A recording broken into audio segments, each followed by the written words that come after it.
Okay. Hi, I'm Henry Marsden. I am a member of faculty and head of research for an organisation called McLean, who Carol is our supervisor, I should say co-supervisor, with John Stopford too. That organisation itself trains leading business practitioners to become coaches, and we do put psychology and business at the forefront of what we try and educate in that process as we go through. And develop their skills and see some transformations amongst these guys who've had directive careers all their lives and suddenly come and witness the pleasure of non-directive pulling out processes of their teams and their leadership styles.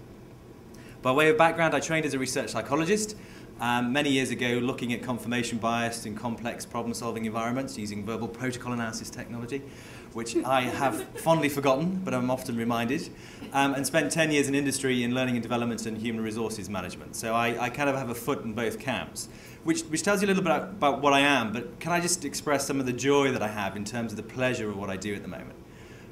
I really have the challenge of training some top executives and seeing the pleasure of watching them transform as they learn about a coaching skill set. It gives me a huge amount of pleasure to see these guys and the journey that they go on and following that journey through. It's as rewarding as the journey and the pleasure that I have from working one-to-one with clients. It's even at a bigger scale, I sometimes think as well, just to see the impact that those guys can have in their career over time. I also have the pleasure and the challenge of being a research academic. I go through all the wobbles that say, you know, I'm not happy that I don't know the things that I know, but I have to go and do something practical and navigate that process through. So taking on the head of research job for McLean is important to me because it allows us to sponsor research, it allows us to get involved, give access to people who can then go on through things, and also launch a bursary this year where we're hopefully supporting students in terms of what they do. It's not the direct involvement I'd like to have, but it's certainly a role that we think we can facilitate and do.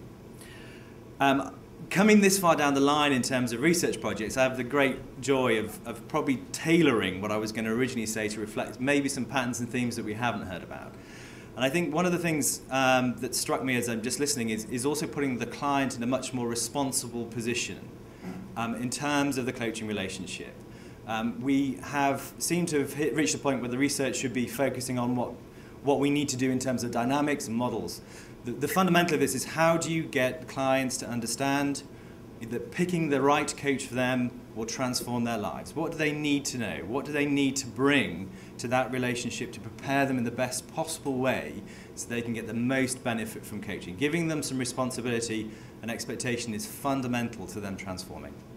We also need to then look at how people can become better coaches. I really love the positive psychology movement. I think it reminds me that what we should be looking at is excellence. What is it that makes an excellent coach, and how can we inspire others to become that good? And the final one is also some navel-gazing about future. What's the future of coaching? Thank you.